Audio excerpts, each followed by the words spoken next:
Welcome to Eightseven, this special episode where we are delighted to introduce you to the CEOs of Buttah Box, a African-inspired brand that brings you a delectable selection of snacks that take you back to childhood, take me back to childhood. It is my pleasure to introduce you to Maureen. Welcome, Thank and you. her sister, Jacqueline. Welcome. Thank you. Maureen, I'll start with you. Would you like to introduce yourself Sure. properly? Sure. So my name is Maureen, if you already know that. I'm the last born, so this is my older sister. I'm currently working full-time, so all of this is all part-time. Doing this, so we'll talk about this later. Yes. I currently work 9 to 5 in a digital marketing agency, and I'm the account handler there. So all the skills I'm actually learning on my day job, I'm kind of applying it to my business, which is fantastic. Hey, I mean, let your 9 to 5 work for you. Yes, that's what it's in doing. more than one way. Yeah. And Jacqueline? My name is Jacqueline. I work as well. I had a brand marketing and corporate comms division in some place. So I've done this for a while. Marketing, we sell stuff and build brands. So it's fun to do this, yeah. Before we ask you the first question, just because we like to get to know you, and it's always great when whoever's watching can identify with you in one way. Yeah. Could you share a quirk about you, something weird? I'll give you an example. Like, I was gonna say, like, my cousin woke me up one day. She was like, "Who are you talking to?" I was like, "What do you mean?" She was like, "You were laughing in your sleep." And I was like, "Really?" She was like, you laughed loud enough to wake me up." wow. So I'm always laughing, and apparently I laugh in my sleep as well. So that's one quirk about me. I think I laugh because I was like, what was I dreaming about?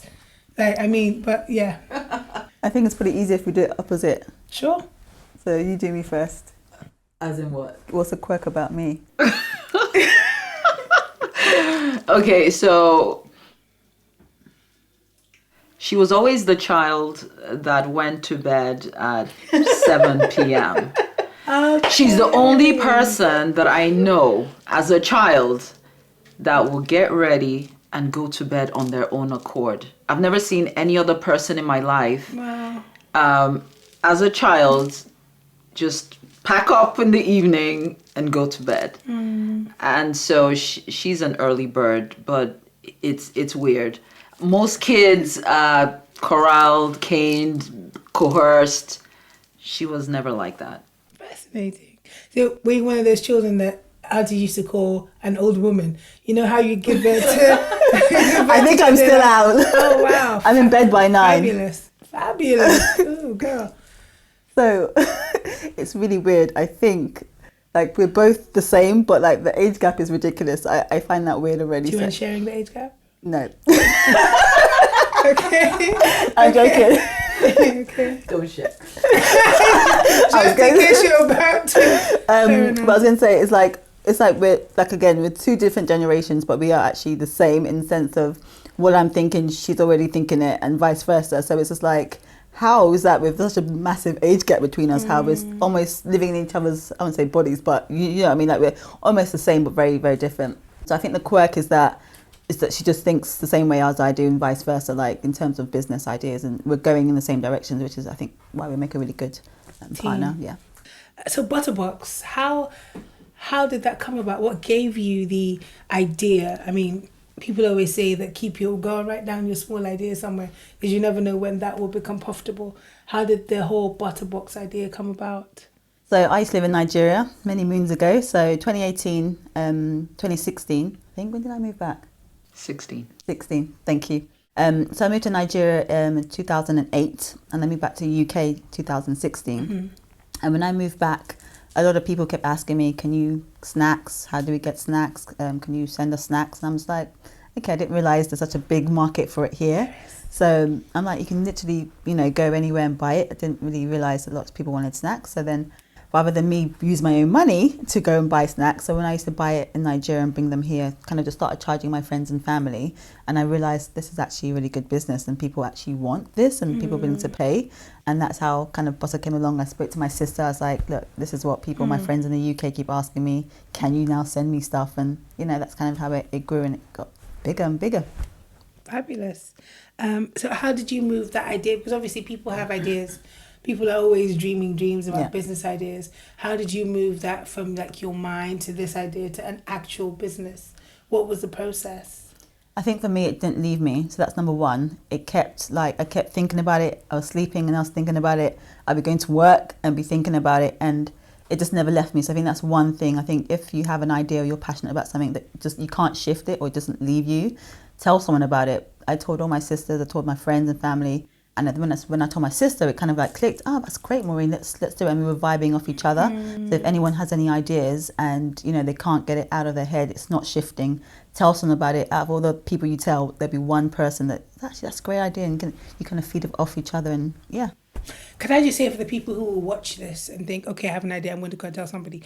Please note that she told her sister. Yeah. She didn't go and tell somebody, no, go and They'll steal steal her the idea. idea. That's exactly it. Please be mindful of that. Don't say you watched an Eightseven interview and they told you to go and tell somebody Your and idea. they stole the idea. That's exactly, yeah. Disclaimer, we don't take ownership of that at all. So please tell somebody that you trust. Yeah. Thank you for sharing. Buttah Box. I mean, obviously I'm Nigerian, so I understand the whole Ajay Butter flow. Yeah. And they call you Ajay Butter, and I completely got that vibe.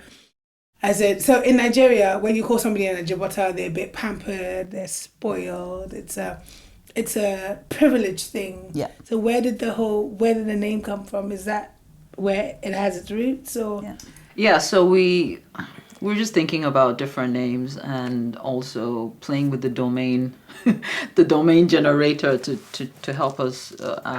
But we had a whole list. But I think because we've worked on brands, we wanted to also choose a name that really tells a story of who we are.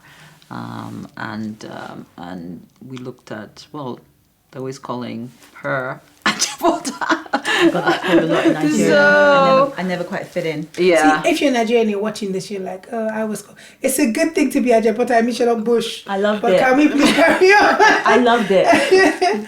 Yeah, so we just thought, okay, Ajabota, and we just played around, obviously, with that whole concept, and Buttah Box, in essence, is really for because Ajabota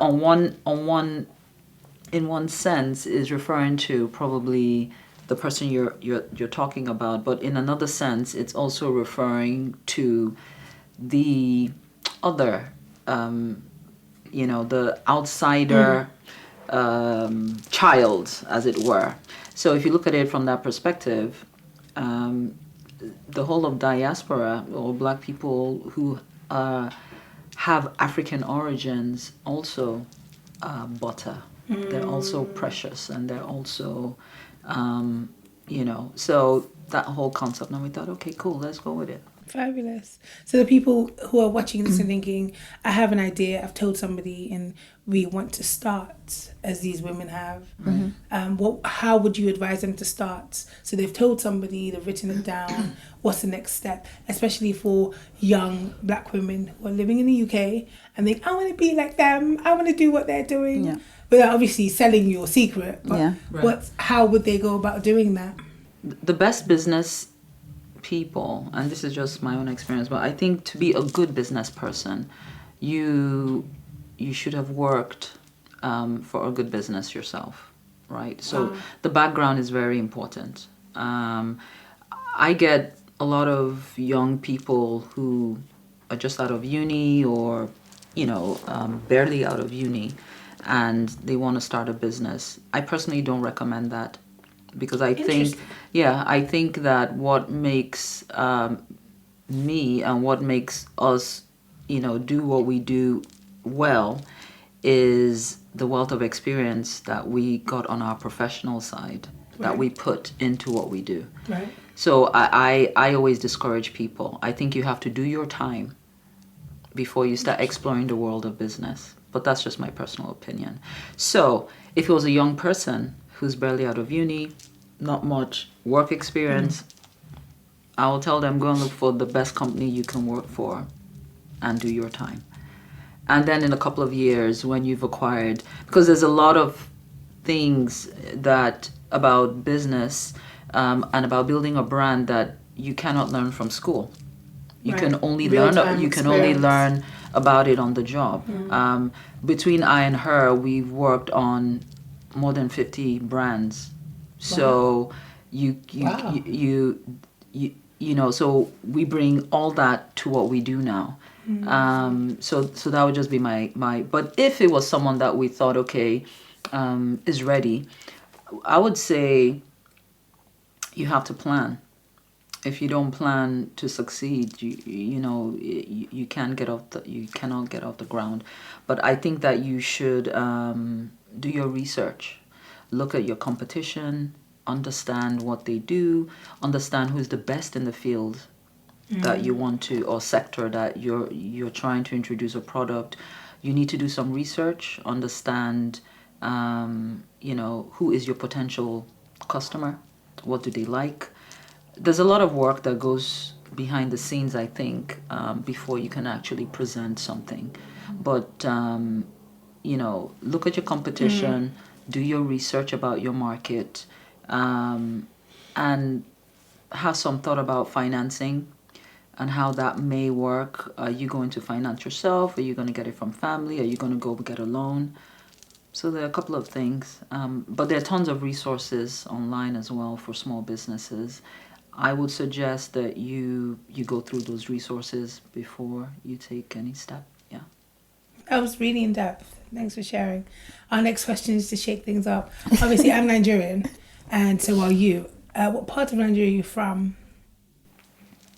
Where are we from? Imo State. We're Igbo. We're Igbo. Yes. I'm Igbo as well, which is probably why I kind of am able to identify and Some things. yeah. In terms of working, obviously you're sisters, and in the Igbo culture, there's a lot of emphasis on respecting your elder. Like I can't even call my brother by his name. It's always bro, this, or if you're older than me in some way, I can't call you by your name. So there's a respect element. Right. How is it working with your sister? Because I was saying whilst we were preparing the background, I worked with my brother, and we almost came to. By the way, my brother's a giant, literal giant. He's like 6'7". He's built like a house. And imagine me trying. But it got to that point. But because I hadn't. Yes, I do subscribe to the Igbo culture where you respect your elders and everything else. But there's a part of me that's the English part of me is like, no, respect is earned and all of that. So how do you work with your sister, especially as you said, that there's quite a gap between the both of you? How do you make it work? I think that she had alluded to some of it earlier. We think alike, and that helps.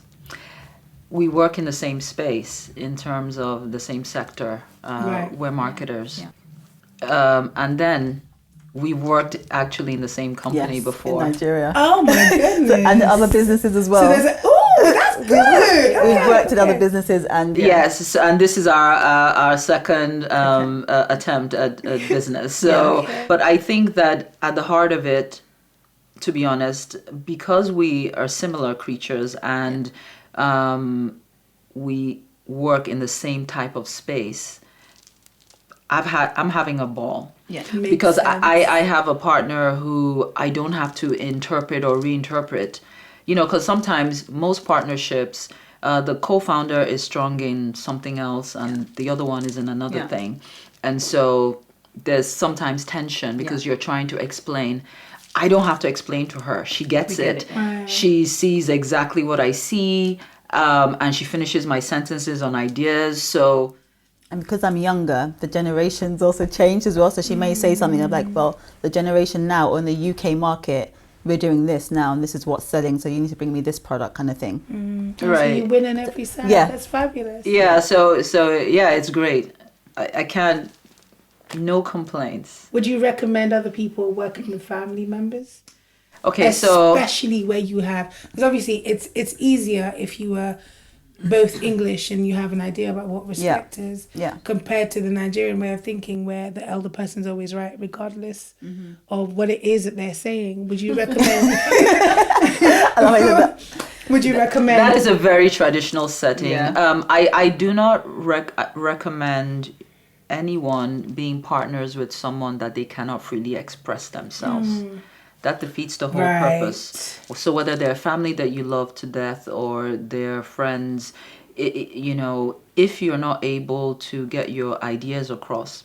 Because I think that one of the things that kills small businesses or small partnerships is that there's something new called, well, it's not that new, but it might be new for some people, called agile thinking, where you make changes in whatever it is, plans, as they happen in real time.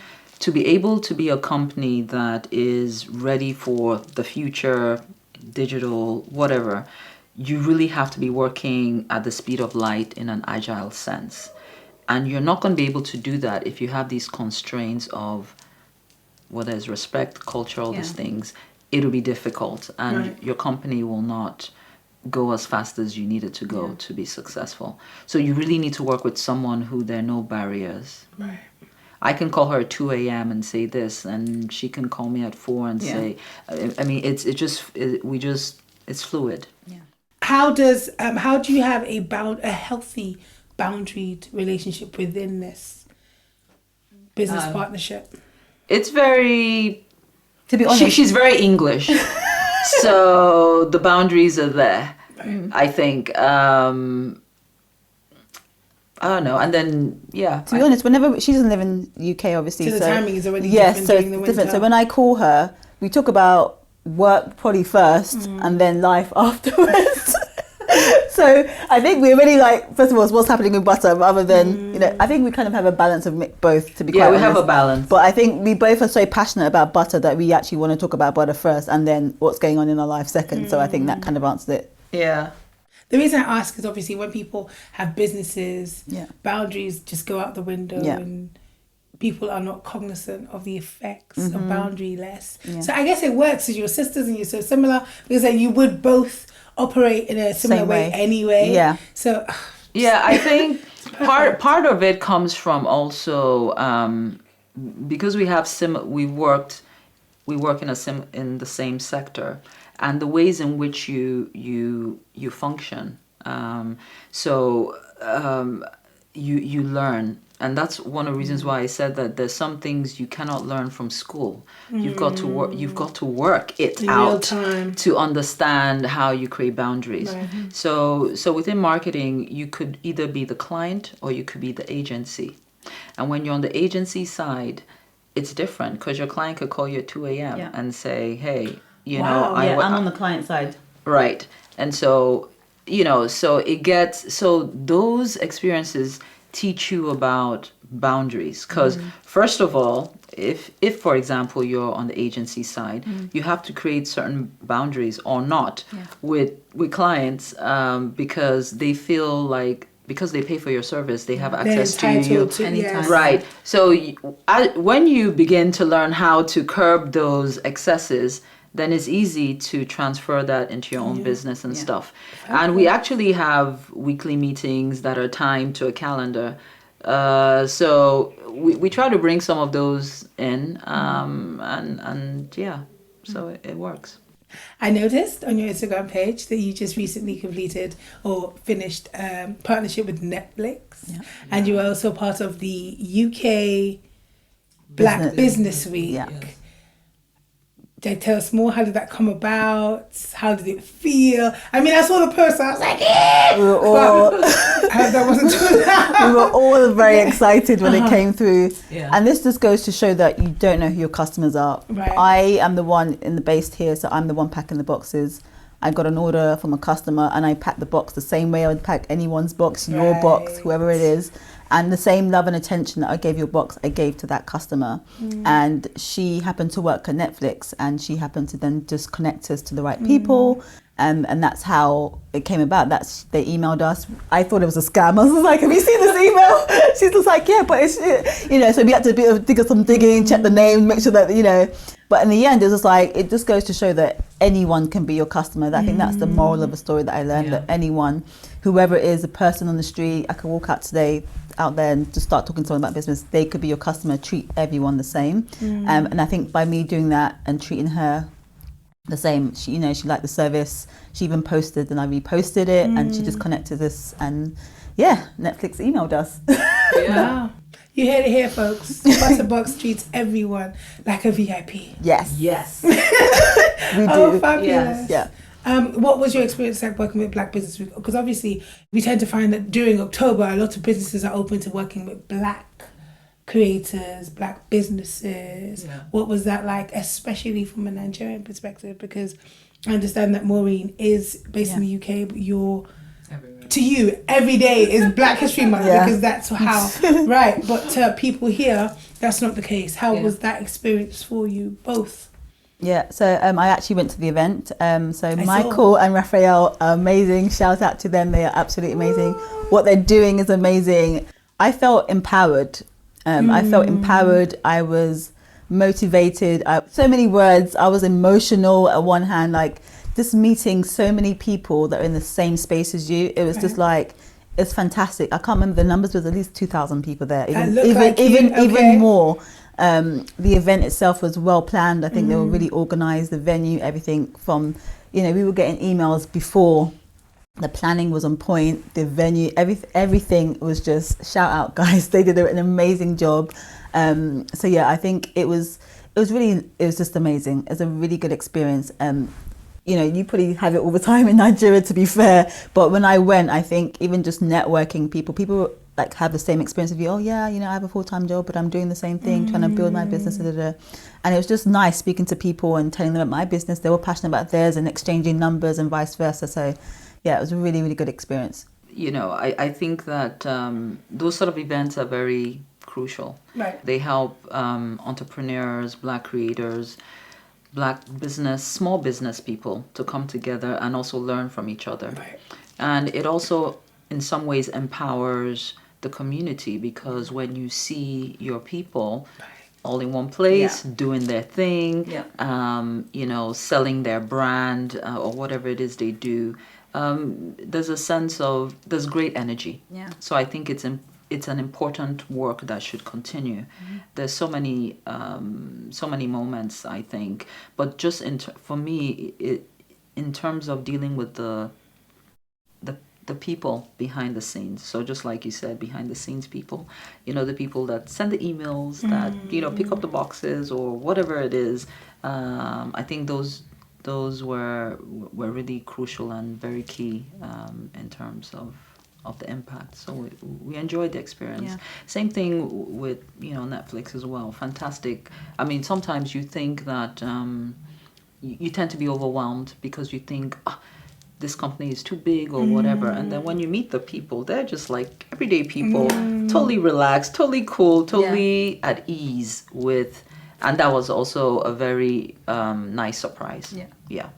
I saw your post about the elevator pitch. Oh yes. So just for the sake of this interview, you're talking to a young Black woman who has a wonderful idea or who has a business already in progress, and you want her to pitch her idea to you. How would you recommend that she does this? Or how would you pitch Buttah Box to a random stranger who you weren't even aware was the head of Google or something? For me, like we've always said, Buttah Box is a gift, right? So it's a gift. That's what we are. We're in the business of gifting, and we're in the business of gifting culture, heritage, a different experience. In fact, our tagline is gift something different, right? So, if you come from that perspective and you're looking for something else, something different, not perfume, not shoes, not socks, not clothes, not things, but you're trying to enrich someone's life a different way with an experience of Africa, I think then we are the ones for you. Jobviously, I'm a fan. Like, I've had people ask me, do you have shares in this thing? Like, what's up?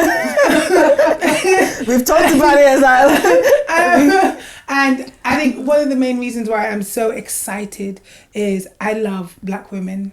Unapologetically, I love and I see two sisters doing their thing, two Igbo sisters. Hey, yes, I'm partial. I don't apologize for that. And I love, obviously, the first Buttah Box I received, I still remember how I felt. And my whole thing is ensuring that everybody feels the same when I send them Buttah Box. And this, which is probably why I send it to particular friends, because I want them to feel valued at the time that I send it. Mm-hmm.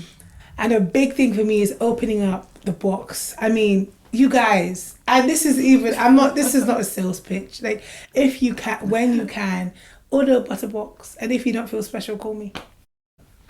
That's a chili guarantee. And when I open one of your boxes, every single time, I mean, I have a subscription and I've opened a few boxes, and yet still, every time I get a box, I still like, I still sort of, I'm like, oh, I'm so special, somebody loves me. As I'm trying to eat my goodies. And I love how you put the whole thing together. And every single time I said it to my friends, it's always the same thing. We were saying this before we started filming. It's about how butter makes you feel. Mm-hmm. When you open a Buttah Box, it's that feeling of value where mm-hmm. you feel, when I say you, I mean the customer or the recipient feels like they're thought of, mm-hmm. they're somebody loves them somewhere. Yeah. And I love how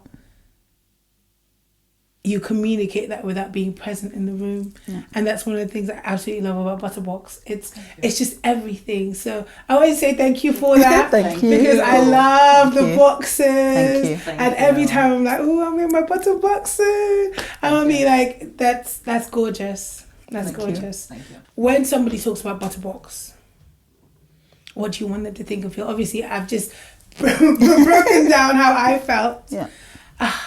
You really do feel special, guys.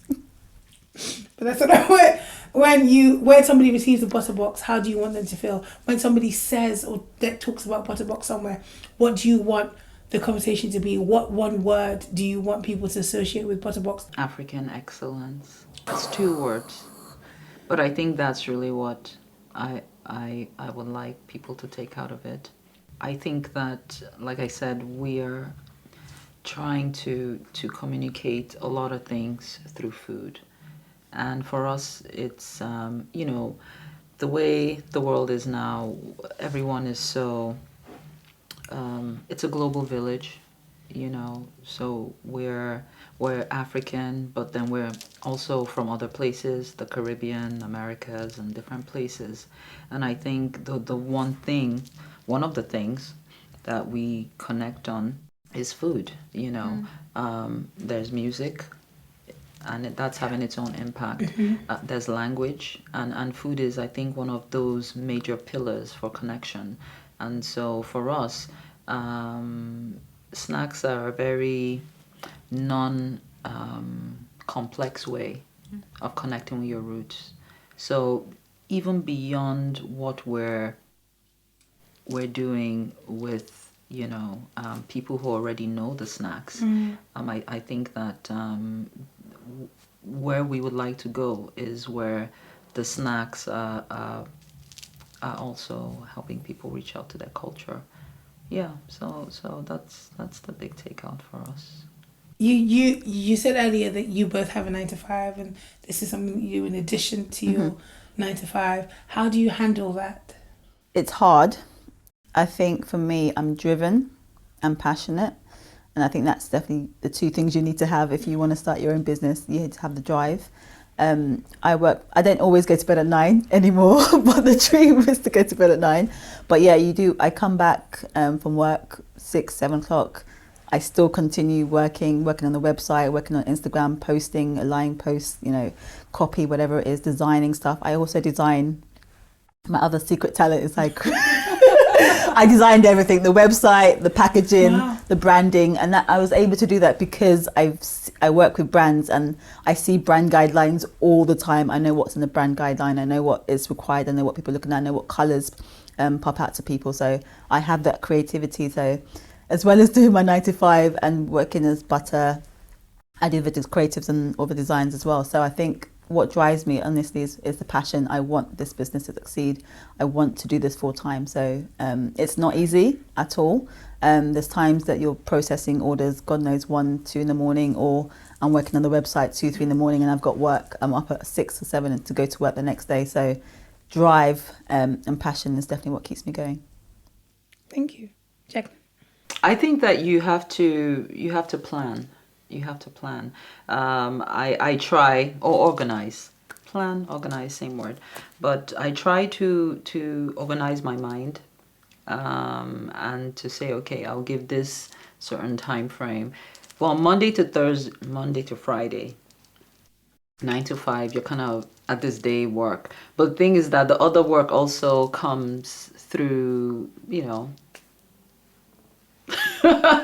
either your partner, or you get mails or phone calls and stuff. But I think you need to have in your mind the quantity of work that is needed for both jobs, and find a way to demarcate, Right. to set aside the time to say, okay, on Sunday or whatnot, or after work for the next 3 hours, I'm going to focus on this. So that's kind of how I tend to do it. 9 to 5, I just focus on that 9 to 5, and then when that's done, you take off that hat and put on the Buttah hat and continue. Yeah. Would you have imagined 10 years ago that this would be what you were doing? No, but No. definitely working for myself or doing my business or entrepreneur, something like that. Yes, Yeah. but not the Buttah. specifics. No, Yes. Would you like to share advice that anyone's given you that's helped you with the Buttah journey, or something that you remember that stayed with you, that has positively contributed to Buttah? I would say for me, it's the total experience of my work and work ethics. I think, like she said, you have to be, there's a certain kind of person that can, see a business, from infancy to maturity, and then keep on at it. Is a certain type of individual. But I think for me, the best training I got, really, and that's why I don't recommend people who haven't worked for people to go into business, is work, where I've worked and what I've done.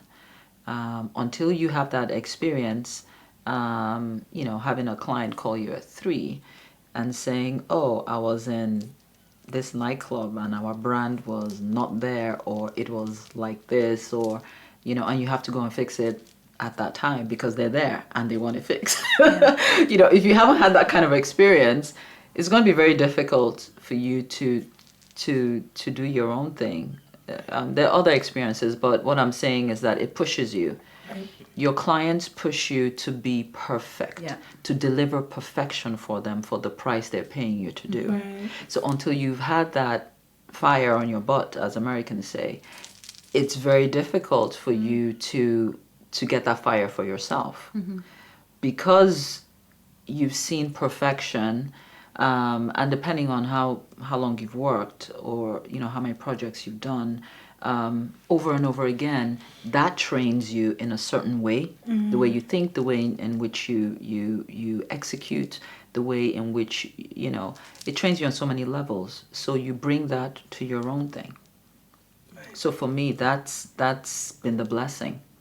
I'm just applying what I've learned from the school of life, of real life work, to my stuff. Yeah. Right. And to be honest, there's a reason why certain brands are over 100 years old. Mm-hmm. I don't, and I say this with all due, I'm not trying to be, there's a reason why certain brands are over 100 years old. They're fanatical about what they do. They're driven. They kick everybody, anything. I mean, look at, you understand? Yeah. And so when you've worked for people or brands that are crazy like that, and you take on. Yes, you then know. Yeah. So then it's different. So I think that's it for me, really. Yeah, that's what helps. Cool. Maureen, thank you. I think it ties into a lot of what my sister said. I think feedback. Thank you so much. I love She is number one person that always gives me feedback. Even when it's not so Yeah, nice. good, bad. I think people are too sensitive, and I think sometimes that's why it's going to affect your business. We are so open to feedback, negative or positive, because guess what? We're reactive, like she said. When you tell me something, I send it to her and we react. We don't wait on it, we react. People should take feedback. I mean, when I was at university, we had to literally do pitches. So I did design at university. We literally had to get up on stage in front of class of 30, 60 people and pitch our design or idea. And everyone came for you. So for me, it's just like, I think I just built up a tough skin from that, from my experience. And when I get feedback now, I think it's great. I love it. This sounds really weird. I love feedback. It's like, oh, we didn't think of that. Oh, we can improve that. So I think number one is feedback. And for two, I think it's just passion and drive, again, which is what I said and which is what my sister touched on. If you haven't got passion, or if you haven't got drive, or you mentioned love of food, if you don't love what you're doing, you're not going to want to go out, leave your house at 3 a.m. to go fix whatever the client saw and do it. So I think passion, drive, you have to love what you're doing. Otherwise, it's not going to work out. How can people find you? I mean, they've heard about Buttah, they've heard about your passion, they've heard that it's good.